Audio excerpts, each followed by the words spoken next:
You find yourself in a bustling Mayan marketplace, around 700 CE. The scent of roasted cacao, crushed maize, and wild flowers hangs in the warm air.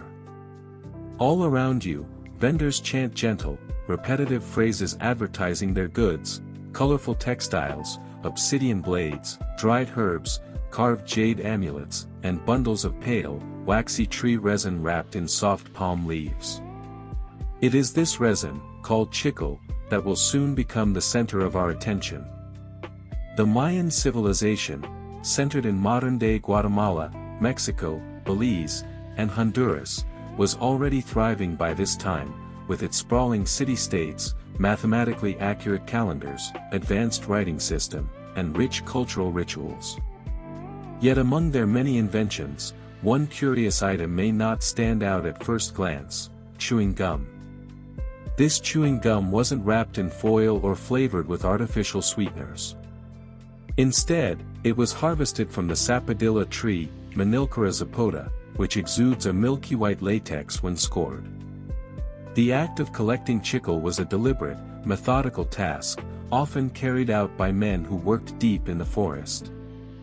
They would climb the trees with hand tools, carefully slicing the bark in a zigzag pattern to collect the sap in clay containers or gourds over several hours or days. What is striking, however, is not just the practice of chewing tree resin. After all, many ancient cultures chewed various natural substances for oral health or breath freshening. It's the unique social and even romantic connotations that came with chicle in Mayan society, especially among young women. In early Mayan cities like Tikal and Calakmul, archaeological findings, coupled with post-classic Maya texts and later Spanish documentation, suggest that girls of courting age would chew resin as part of their grooming ritual. It served a dual purpose: to freshen their breath and, curiously, to send subtle social signals. Chewing chicle was, in a way, a performative act. Imagine a young woman preparing to attend a community festival. She braids her hair with ribbons, adorns herself with shells or jade beads, paints her cheeks with a red pigment made from annatto, and places a small piece of chicle between her teeth. The gum softens as she chews, releasing a mild sweetness and earthy aroma. But this isn't merely about cleanliness, it's a quiet message. If she's seen chewing gum, it might mean she's available or of age. In certain contexts, it might even be flirtatious. Interestingly, women who were married or from more traditional households often refrained from chewing in public. To do so was considered unladylike or even provocative. This distinction, between chewing as hygiene versus chewing as flirtation, may seem subtle, but in tightly knit Mayan communities, it carried weight. Chicle was also an item of trade. It traveled in woven pouches between city-states, sometimes offered as tribute. Sapodilla trees only grew in certain forested zones, making the latex valuable in areas where it couldn't be harvested locally.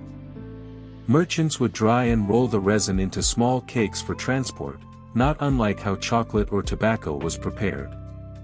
These cakes could be softened later over a fire and portioned out for use, chewed, melted for waterproofing, or even mixed with other herbs for ritual use.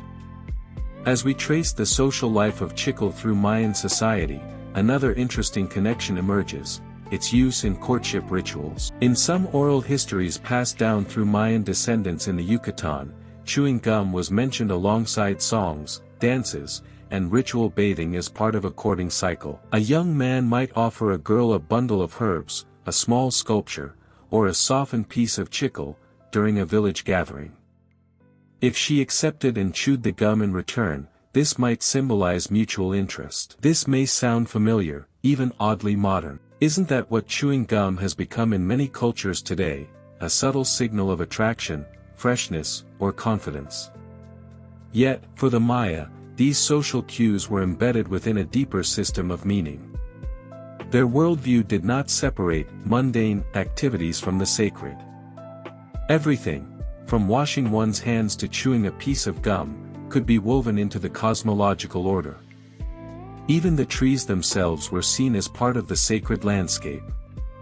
The sapodilla tree, tall and strong, was considered to have a spirit. Taking from it was a ritual act. Harvesters often said prayers or left offerings of corn or flowers at its base, asking permission from the tree's soul before making the incisions.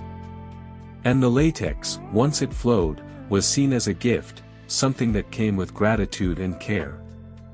One 16th-century Spanish friar, Diego de Landa, famously wrote about the Mayan customs in his Relation de las Cosas de Yucatán. Though his interpretations were filtered through a colonial lens, he noted that, the maidens chewed resin for their perfume and sweetness, so their words might please those they met. Even he, with his Eurocentric worldview, could not ignore the significance this small act held within the society. There is a deeper irony here, one that history likes to play. While many modern societies view chewing gum as annoying or vulgar, often banned in classrooms or frowned upon in formal settings, for the Maya, this small piece of tree sap was a thread in the great tapestry of identity, health, and even love. In the quiet moments of daily life, when a young girl tucked chicle into her cheek, she was not just freshening her breath. She was partaking in a centuries-old ritual. A ritual tied to the forest, to tradition, and to the silent language of social signals. Perhaps that was the beauty of Mayan chicle, it whispered, never shouted. But this leads us to a curious question: how did something so intimate, so symbolic in Mayan society, eventually transform into the industrial chewing gum we know today, stripped of meaning, wrapped in foil, and sold in gas stations? You close your eyes and imagine centuries passing, slowly at first, like the thick resin of a sapodilla tree dripping into a clay bowl. The peaceful rhythms of the ancient Maya give way to the thunder of Spanish galleons, the sharp cries of conquest, and the slow unraveling of indigenous lifeways. The world begins to change. But the trees remain. By the 1500s, with the arrival of the Spanish conquistadors, the entire Mesoamerican region was being violently transformed. Mayan cities were abandoned or repurposed. Many traditions went underground, preserved in whispers and rituals performed in secret. Yet even amid this upheaval, the practice of chewing tree resin didn't disappear, it simply evolved. For centuries, indigenous communities in the Yucatán, Chiapas, and Belize continued to harvest and chew chicle. Children learned how to find the sapodilla tree by its smooth gray bark and oval leaves. They learned how to score the tree without killing it, how to recognize a good flow, and how to boil the resin down until it became tacky and light brown. But now, their knowledge remained largely local, unrecognized by the wider world. That changed in the 1860s, with the story of a man named Antonio López de Santa Anna. You might recognize the name. Santa Anna was a flamboyant Mexican general and politician, most famous for leading Mexican forces at the Battle of the Alamo. But in his later years, he found himself exiled in New York City, trying to raise money and win favor. And among his personal belongings, a small lump of chicle. Santa Anna, who was fond of chewing the resin, believed it could serve as a rubber substitute in industrial products. He partnered with a young American inventor named Thomas Adams, who experimented with the resin for making tires, boots, and carriage wheels, with little success. Frustrated, Adams eventually tossed a piece into his mouth, just as Santa Anna had, and began chewing. It was a revelation. The texture, the stretch, the subtle sweetness, it was perfect.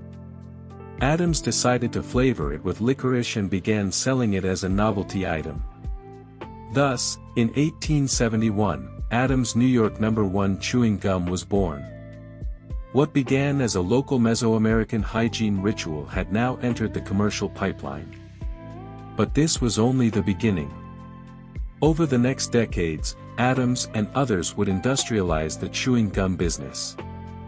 Brands like Wrigley, Chiclets, and Beeman's emerged, all using chicle harvested from Central America. Suddenly, the forests of the Yucatán were no longer just sacred spaces, they were valuable assets. By the 1920s, chicle had become one of Mexico's largest exports. American companies flooded into the region, hiring local men, now called chicleros, to harvest resin on an industrial scale. The life of a chiclero was hard, lonely, and often dangerous. These men would trek deep into the rainforest for months at a time, setting up temporary camps with hammocks, machetes, and tin pots. They carried canvas bags and long ropes, scaling sapodilla trees with a harness system and making careful zigzag cuts into the bark. The latex would drip into leaf-lined pouches, later boiled down over wood fires to create concentrated gum. Malaria, snake bites, and jaguar attacks were common. So was isolation. Many chicleros worked in silence, listening only to the soft patter of rain on leaves, or the distant call of a howler monkey. But despite the dangers, there was pride in the work. They were caretakers of a sacred tree, even if that tree now fed an industry instead of a ritual. By the 1940s, chewing gum was no longer just a curiosity. It was a global phenomenon. American soldiers during World War II received gum in their rations, for focus, for breath, for morale. Entire factories were devoted to its production. Movie stars chewed gum. Children chewed gum. Even presidents were photographed with it, LL of it, still, at that time, made with Mayan chicle. But as with many natural resources, overuse led to exploitation.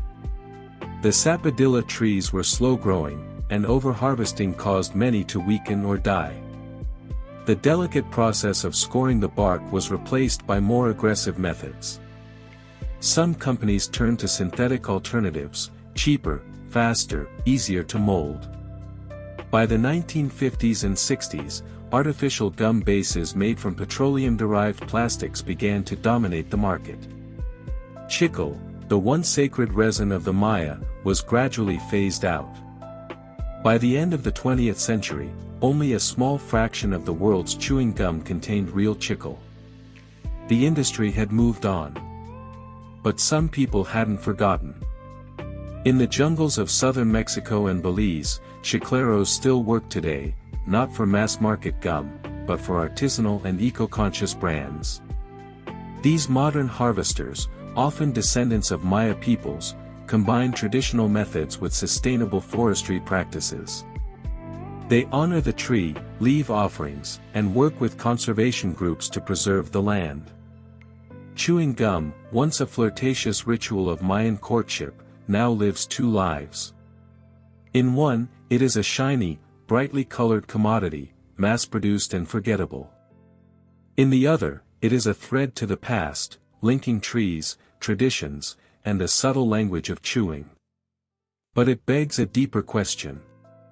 If such a small act, chewing gum, can carry centuries of history, trade, ritual, and even romance, then what other forgotten objects in our daily lives carry the same weight? You're sitting on a shaded bench in a small Yucatan village, the kind where time seems to drift slower than the wind.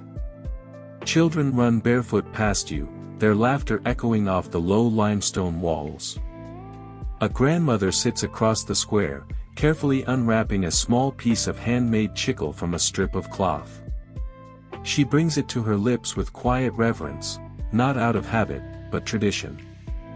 This image, peaceful and unassuming, is not unlike thousands of others throughout history, moments of quiet persistence.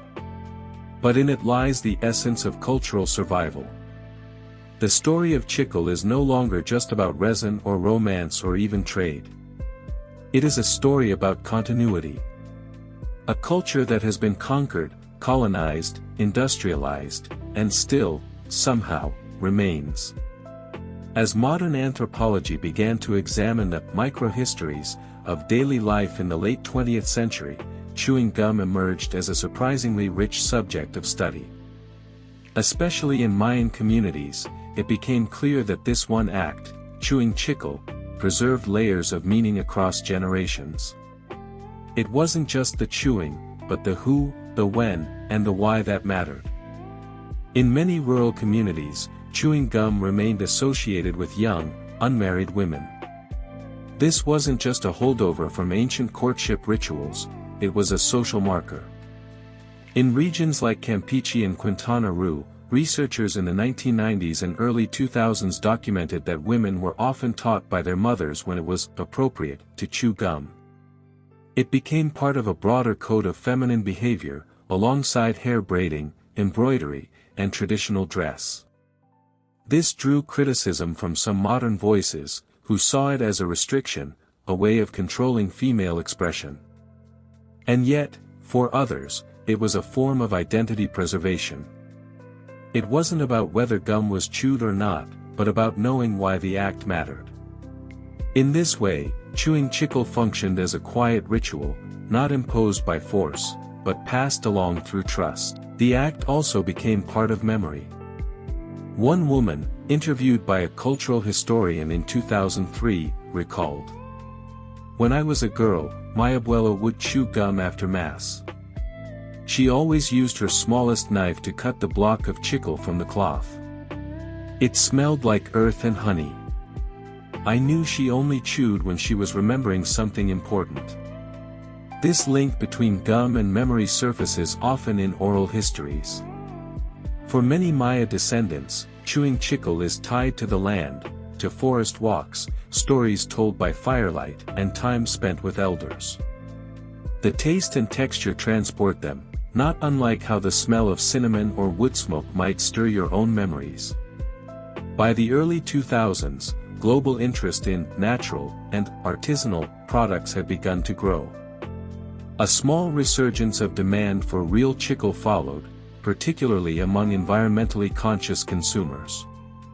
Brands like Chicazapot, Glee Gum, and Simply Gum began to offer natural gum made with traditional methods. These companies partnered with chiclero cooperatives, often managed by indigenous communities, to ensure sustainable harvesting and fair wages. What's fascinating, however, is that even this return to tradition has its complexities. For example, should gum be harvested for global consumers again? Does this risk repeating the exploitation of the past? Or can it be an opportunity for economic autonomy, for Maya communities to share their culture on their own terms? These are questions that remain unresolved. But one thing is clear, the story of Mayan chewing gum is not finished. It's not just a nostalgic relic, buried in the ruins of Tikal or the texts of Diego de Landa. It lives in the trees, in the forest paths, in the careful hands of women who chew softly while watching the sky. As we conclude this first story in our sleepy journey through history, let's reflect on the remarkable arc of something so deceptively simple. A piece of resin, gathered from a tree. A moment of nervous courtship. A soldier's ration pack. A grandmother's memory. In each of these, gum is not just gum. It is ritual. It is signal. It is survival. It is culture, chewed, stretched, passed on. And perhaps, in a world that moves too fast, the slow rhythm of chicle softening in your mouth is a reminder that even the smallest, quietest things can carry the weight of entire civilizations. You are deep in the English countryside, sometime around the year 1150. The air is cool and damp, and the mossy stone walls of the monastery you approach seem to breathe with age. The bells toll softly, not once, but twice in the night, and from behind tall oak doors, the rustling of sandals and robes signals the stirring of a sleepy community. You are entering a Benedictine monastery, a closed world of silence, discipline, and above all, time. Time in the medieval world was not as it is today. There were no smartphones, no ticking wristwatches, and no central time zones. The people of the 12th century experienced time organically, by the rising and setting of the sun, the phases of the moon, and the changes in the sky. But within the stone walls of monasteries, something else was at work, a structured, deeply ritualized system of spiritual timekeeping that shaped every hour of every day. To understand the daily lives of medieval monks, you must first understand how they divided time. Not by minutes and seconds, but by hours of prayer, called the divine office or liturgy of the hours. There were 8 canonical hours. Matins, during the night. Lauds, just before dawn. Prime, early morning. Terce, mid-morning. Sext, midday. None, mid-afternoon. Vespers, evening. Compline, before bed. Each one of these prayer times marked not just a religious duty but a kind of clock for the monastic schedule, a spiritual metronome that shaped every task, meal, and moment of rest. But here's where things become truly fascinating, and perhaps, to modern ears, a bit strange. Many monks did not sleep through the night in a single stretch. Instead, their entire sleep schedule was broken in 2, sometimes even in 3 parts, to accommodate midnight prayers. Imagine being woken every night, long before dawn, by a bell ringing through the cold air. You rise in silence, shuffle through dimly lit corridors, and gather with your brethren to chant psalms in Latin for nearly an hour, and then return to sleep. This is known as segmented sleep, and in the monastic context, it was considered normal. Monks might sleep for 3 or 4 hours after compline, wake for matins, and then sleep again until lauds or prime. The rhythm was not based on biological clocks, but on spiritual time discipline. The goal was to live as far as possible from earthly distraction, and as close as possible to the eternal rhythms of heaven. But how did monks know when to wake? Especially in winter, when sunrise might come late, and there were no accurate clocks. The answer lies in one of the most underrated professions of medieval Europe, the night watcher. In many monasteries, a designated monk, often elderly or particularly pious, would rise earlier than the rest, relying on internal sense, hourglasses, candle clocks, or even water clocks to track time. Sometimes, the role rotated. The watcher would feel the weight of the hours not by minutes, but by experience, how long a candle had burned, how cold the air had become, how the stars shifted overhead. At the appointed hour, he would ring the bell, gently but firmly, 3 times in succession. This was the signal for matins, the nighttime prayer. The monks would rise from their straw pallets or wooden beds, wrap themselves in coarse woolen robes, and make their way silently to the chapter house or choir. They would chant in plain chant, no instruments, no adornment. Just voices, rising and falling in harmony with tradition. Each prayer hour had assigned psalms, scriptures, and hymns. Over the course of a single week, monks could chant the entire book of Psalms, 150 chapters, in rotating cycles. This repetition shaped their memories and moods.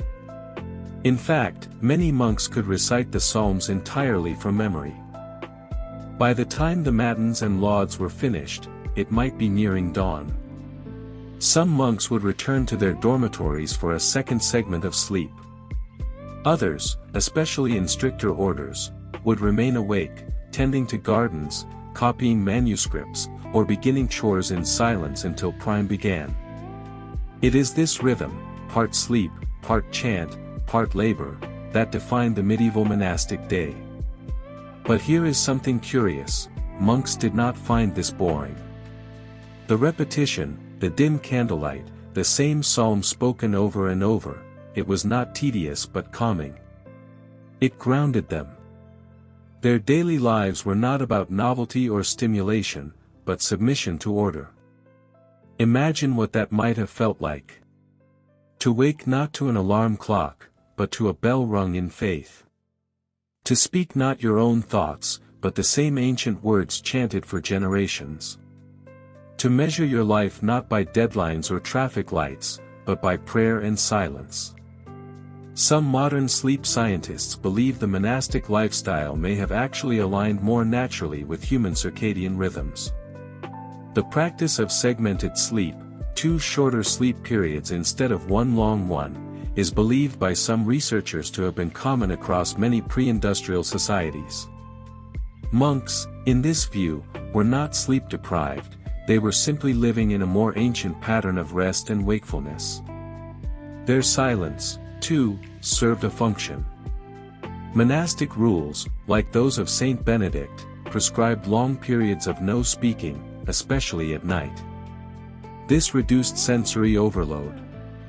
It also preserved energy, physical and spiritual, for prayer. And yet, even in this world of rigid order, there was a hidden form of freedom. Time was not owned by a boss or a bellhop. It was not sold in 10-minute increments. It belonged to God, and to the body. But we might ask, in a world so ordered by prayer and bells, was there ever rebellion? Did monks ever sleep through matins? Or secretly doze off during lauds? These human questions, of fatigue, boredom, resistance, will guide us as we move deeper into monastic life in the next section. As you imagine the quiet corridors of a medieval monastery in the early hours, lit only by flickering oil lamps, it's not difficult to picture the struggle, the deep desire to obey, and the heavier pull of sleep. While the rule of Saint Benedict and other monastic codes emphasized perfect discipline, monks were, after all, human. Even in this sacred environment, drowsiness crept in like fog between the stones. Historical records, letters, and even rulebooks themselves reveal subtle, and sometimes humorous, traces of silent rebellion in the monastic world. Let us pause, then, and explore how monks navigated the tension between the heavenly ideal and earthly fatigue.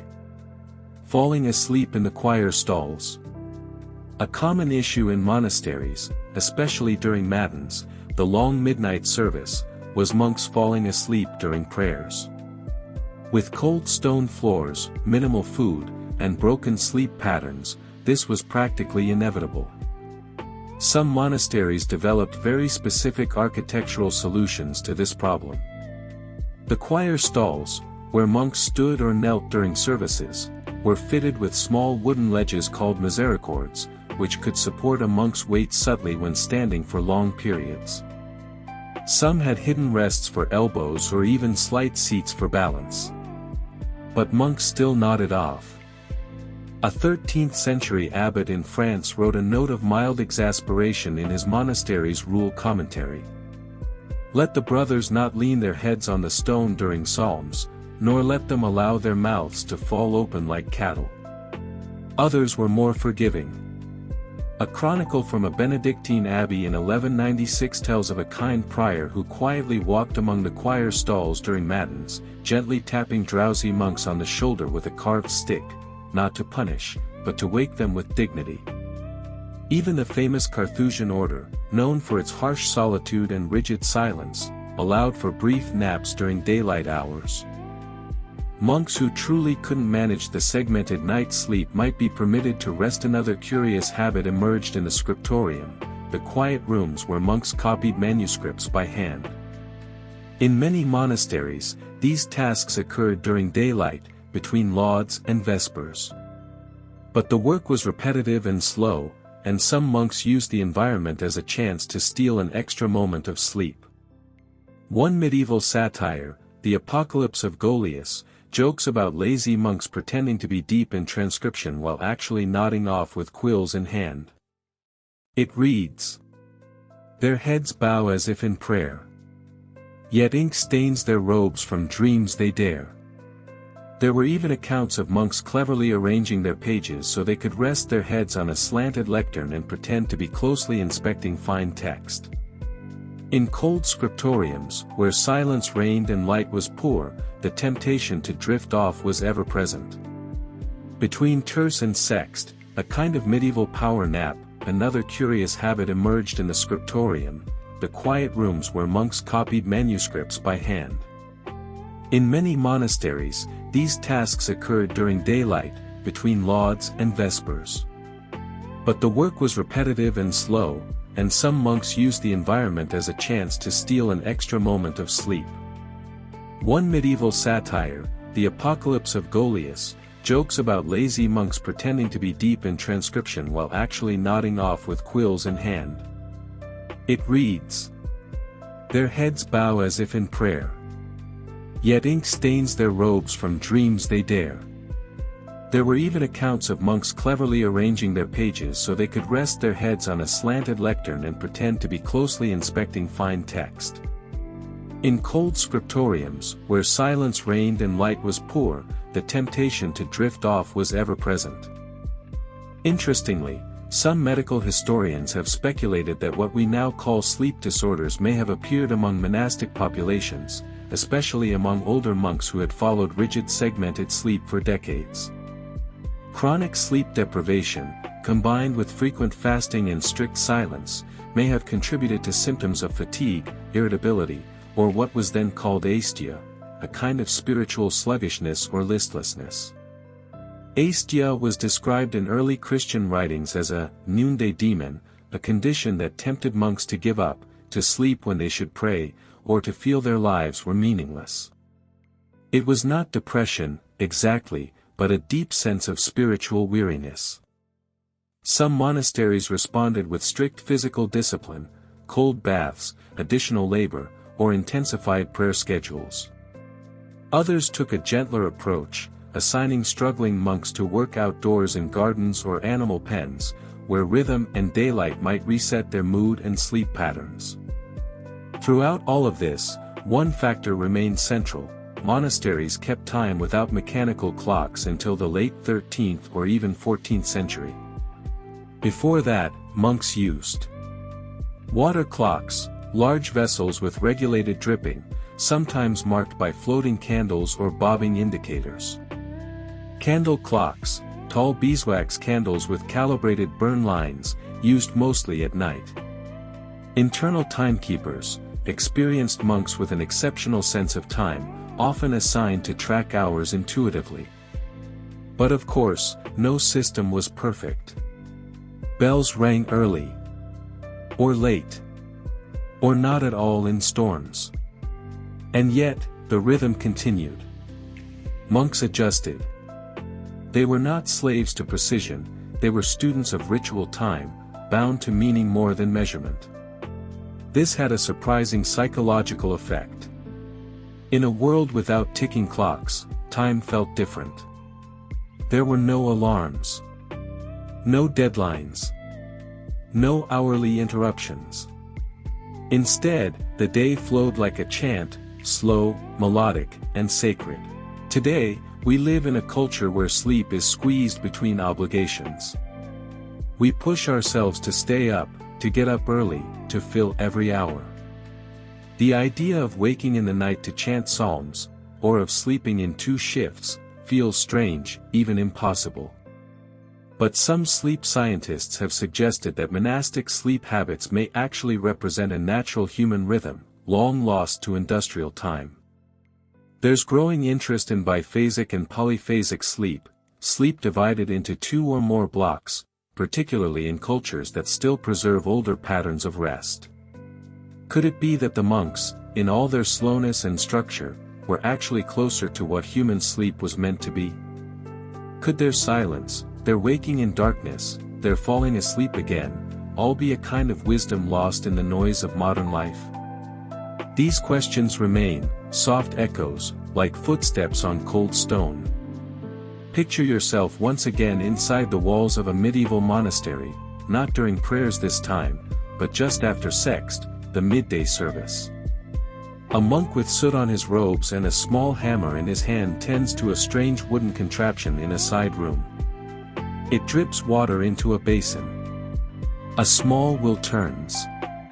A rope moves ever so slightly.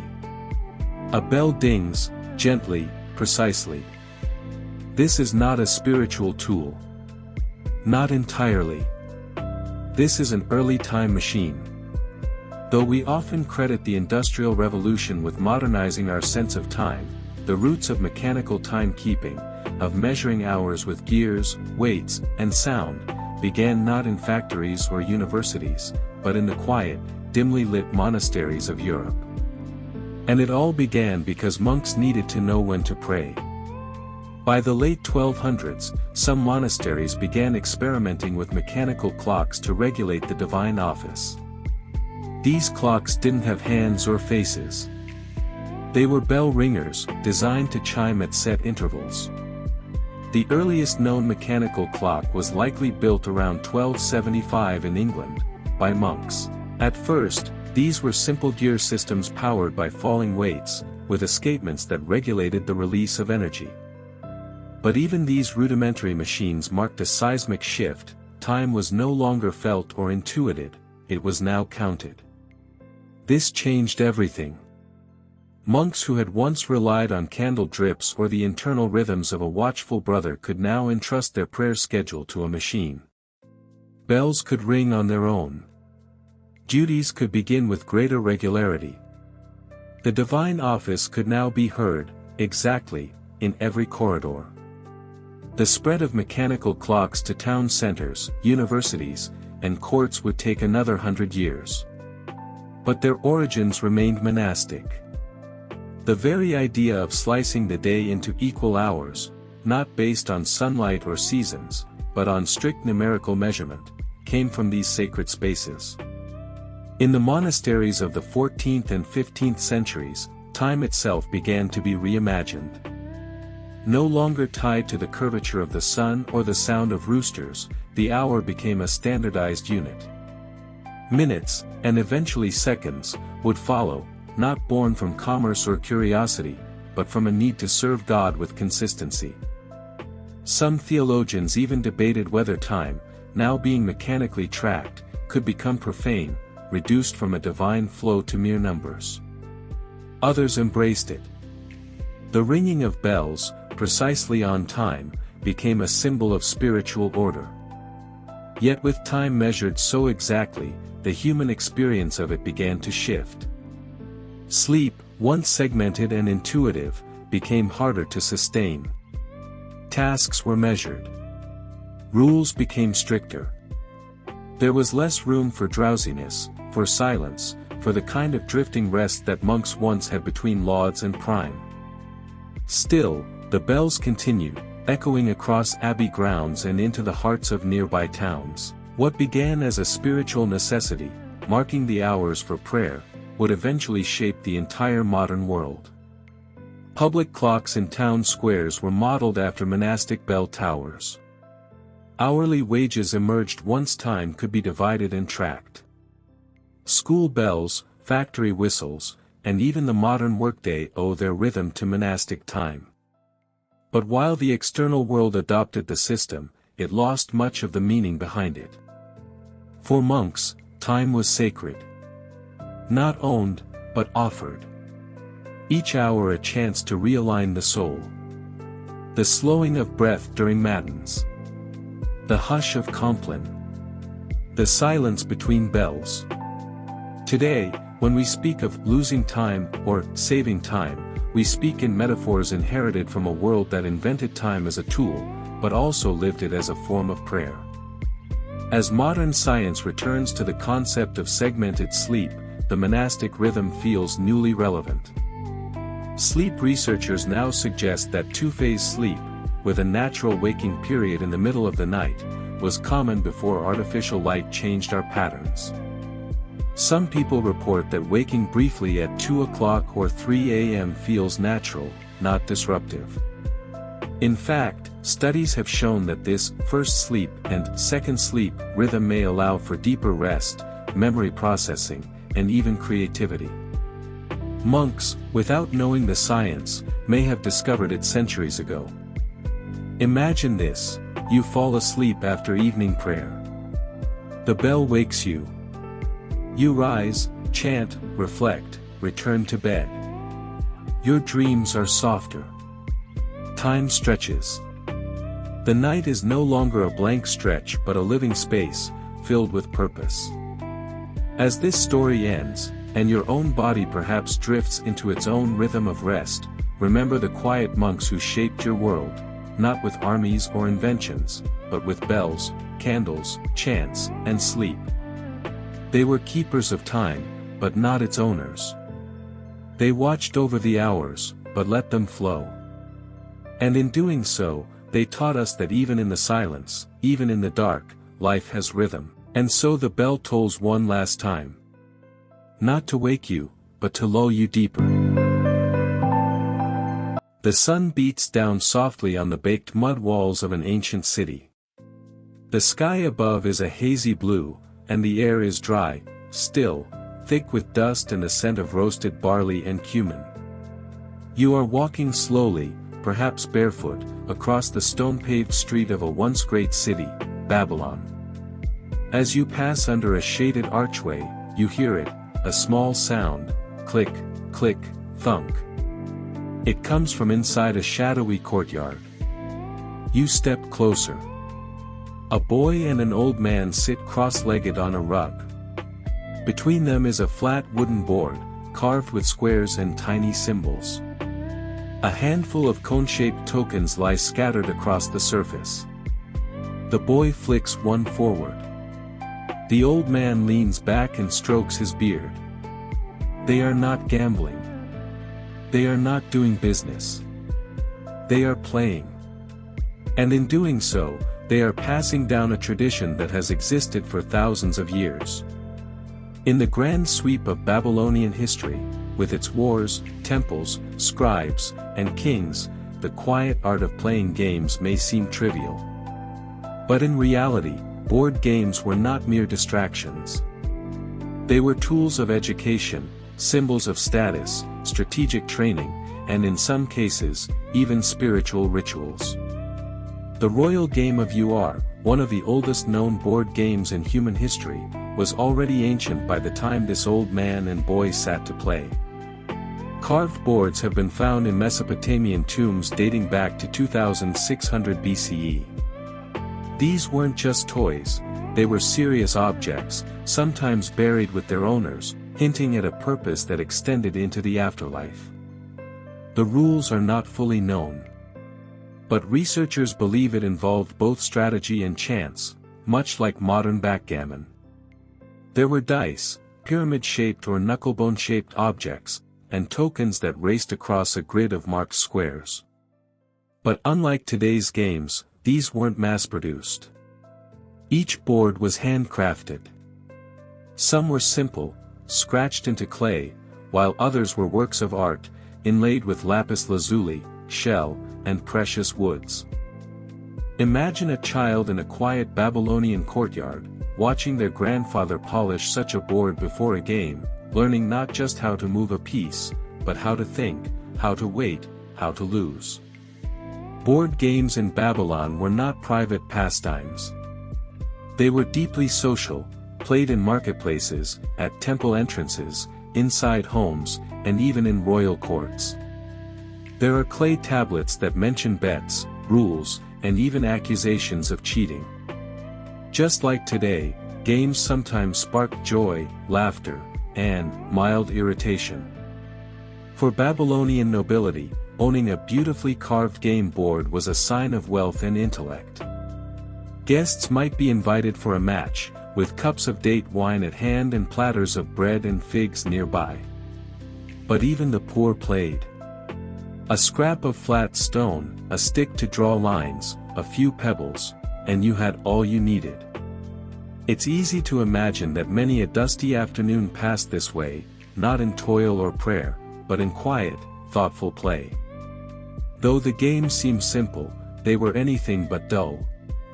The royal game of UR, for instance, required players to anticipate moves, consider odds, and plan ahead. It was, in many ways, a battle of minds, where experience mattered. Young boys might have been taught to play as part of their early education.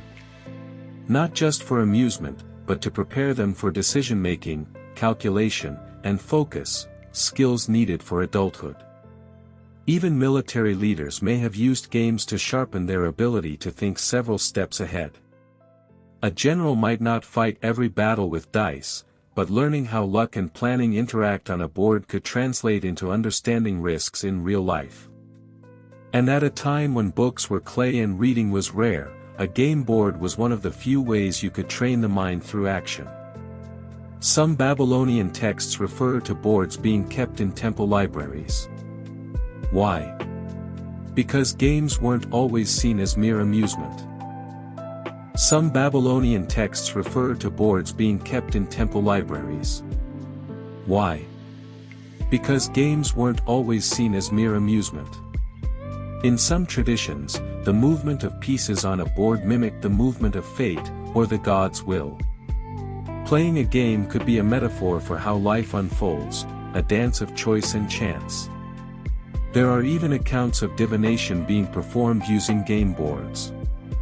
The outcome of a roll, or the arrangement of tokens, might be used to predict good fortune, or determine when to start a journey, or what decision to make.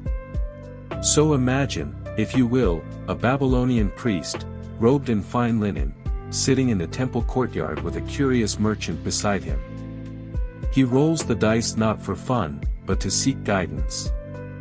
The pieces move. The game ends. A decision is made. The sacred and the simple were never far apart in ancient Babylon. The boy beats the old man. Not by luck, but by observation. The old man smiles, bows his head, and mutters a quiet word of praise. The boy beams, proud, but respectful. And then, they pack away the board. Not in a velvet bag, but wrapped in cloth, tied with string. The sun dips lower. The courtyard cools.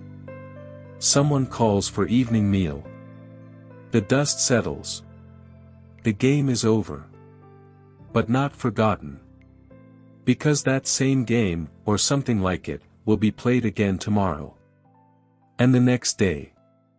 And perhaps, centuries from now, by someone on another continent who will never know the names of these players, but will move tokens on a board, and smile when they win. The sun has dipped just a little lower over Babylon. The shadows grow longer, and the warmth of the day begins to bleed into cooler air. But inside the scribal schools, temple halls, and quiet corners of workshops, something fascinating unfolds, the continuation of an ancient cognitive ritual. The board is back out. This time, we are in a small room lined with clay tablets. The walls are plain. The floor is pressed dirt. At the center, a game board rests on a low wooden table. 3 boys, students, sit around it, eyes intent. Behind them, a scribe watches silently. This is not recess. This is curriculum. Babylonian education, especially for boys destined to become scribes or administrators, was long and grueling. Mastering cuneiform script alone could take years. But interspersed with recitations and copying exercises were moments of gameplay. Educational tablets from the period show that games were occasionally used to reinforce mathematics, language, and logical thinking. Picture a simple racing game across a grid. But each space on the board contains a number or a syllable. To move forward, the player must solve a calculation or pronounce the word correctly. Make a mistake. You skip your turn. It's a test, but with tokens. Even without complex formal systems, the act of playing trained the mind to recognize patterns, to anticipate outcomes, and to learn the consequences of decisions. In a society built on orderly records, astronomical calculations, and trade, these were essential survival skills. You may have played modern games like checkers or chess, games that require patience, observation, and planning. Now imagine a Babylonian child learning similar mental discipline, but through a board of clay and tokens made from broken pottery. No bright colors. No buzzing sounds. Just the silent ticking of the mind, deciding which move is safest, or boldest. Historians suggest these early board games laid the groundwork for more complex intellectual habits, probability estimation, strategic risk, multi-step logic. In an environment where books were rare and scrolls were clay, board games were portable thinking machines, elegant in their simplicity, endless in their challenge. And crucially, they were repetitive. A child might play the same game dozens of times, memorizing not just mechanics, but tendencies. This boy tends to play aggressively. That one always moves defensively. Over time, they learn to read opponents, anticipate moves. Not so different from reading a merchant's posture at a trade stall, or a general's eyes before battle. Much of Babylonian recorded history centers around men, kings, priests, scribes, warriors. But archaeological evidence suggests that women also played board games. Game boards have been found in domestic settings, often alongside cooking tools and weaving implements.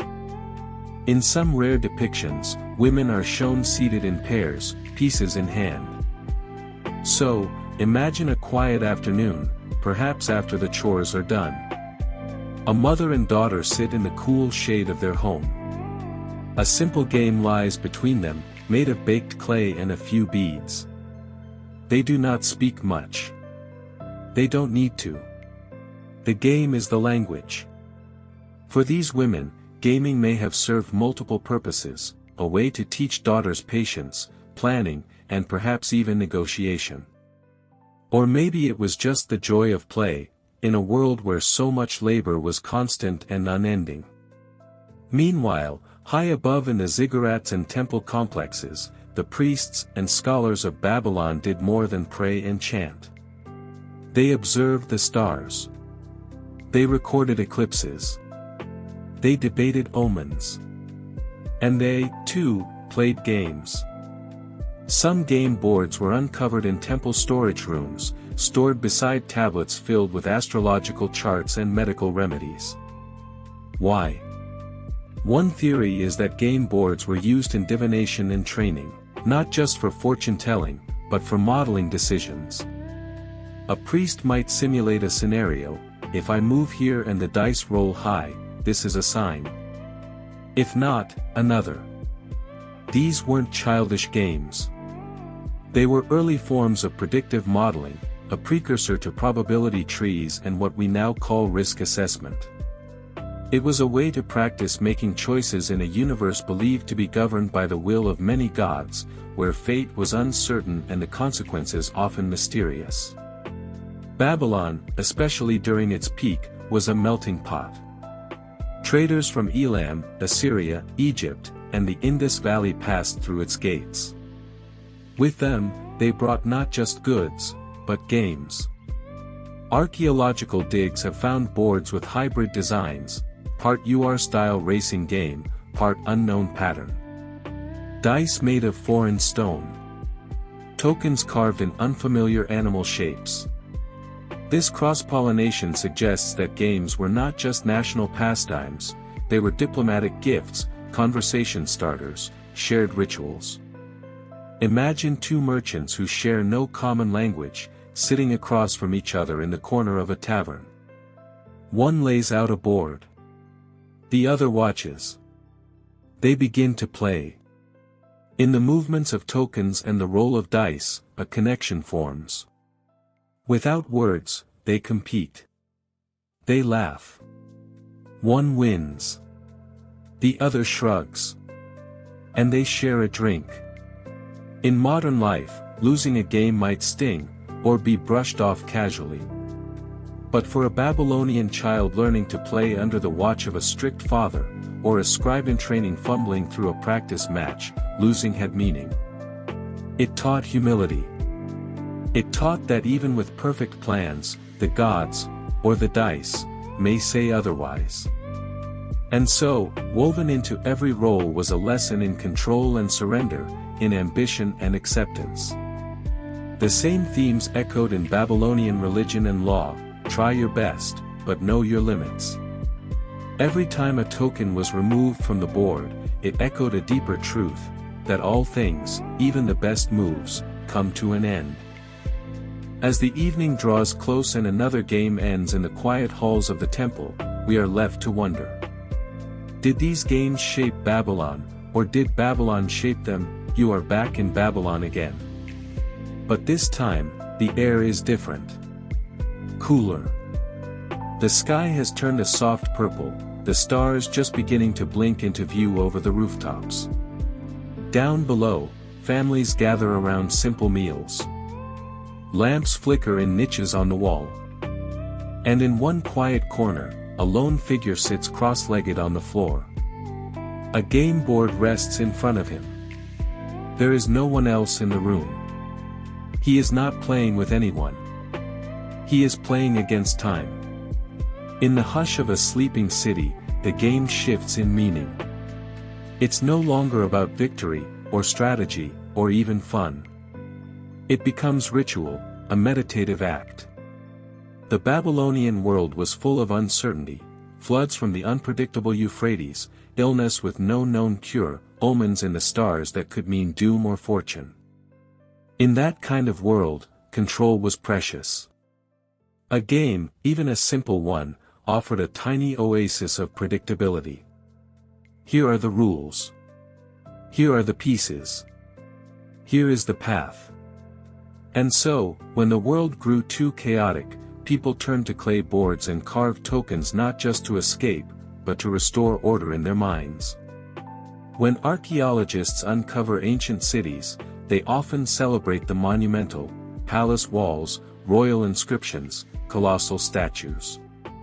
But time and time again, they also find these humble boards. They're buried in the rubble of kitchens.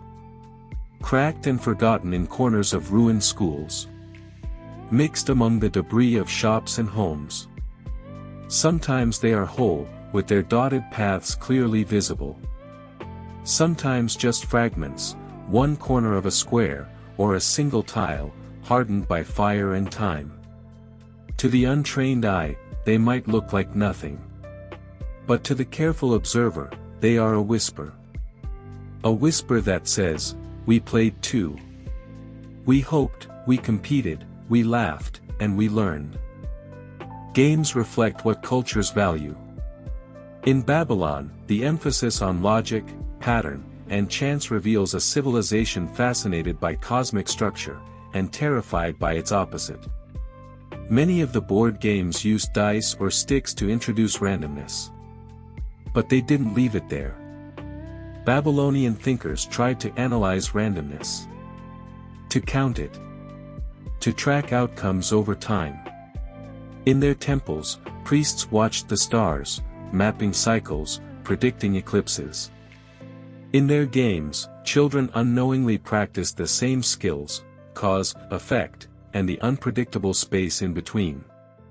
It's no coincidence that the Babylonians pioneered some of the earliest forms of mathematics, law, and astronomy, and that they also deeply loved games.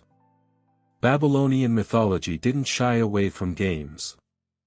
Some legends describe gods wagering fates.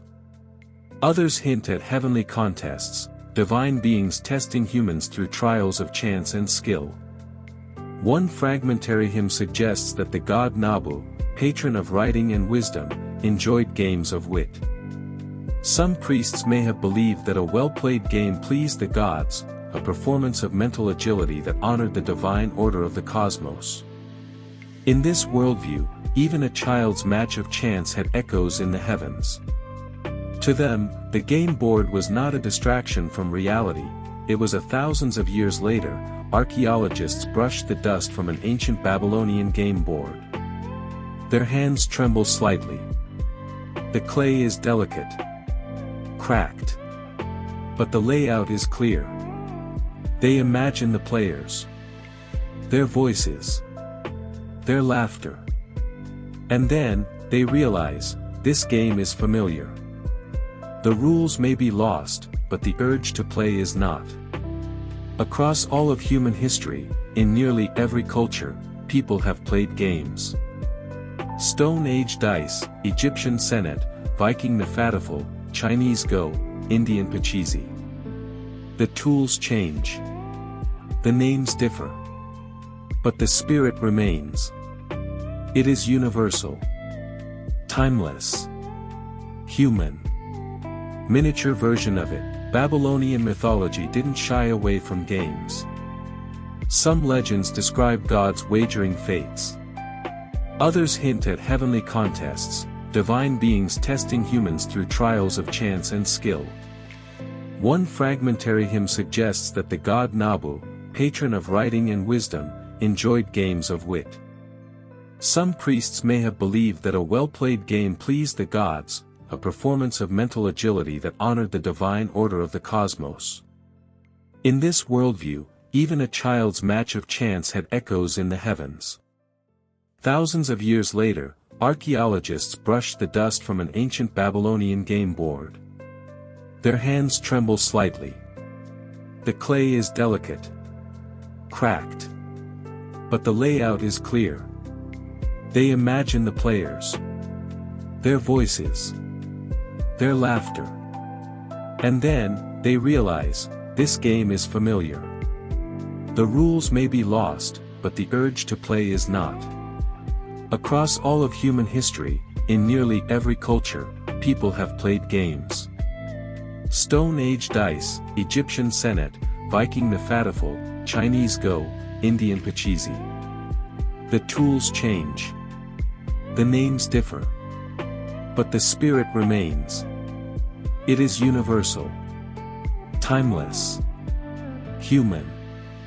The lone figure makes one last move. He shifts a token forward in size. There's no one watching. No prize to win. No crowd to impress. And yet, he smiles. He has mastered something small, in a world that often feels too big. And that, in Babylon, was enough. He gathers the pieces. Wraps them in cloth. Sets the board aside. The stars overhead burn cold and clear. The breeze moves gently through the palms. And the city, full of memory and clay, settles into another quiet night. A city where games were not just games. They were practice for life. And now, as your eyes begin to grow heavy, and the stories of ancient hands and humble games drift into your dreams, remember this. You, too, are part of that great, playful tradition. Good night.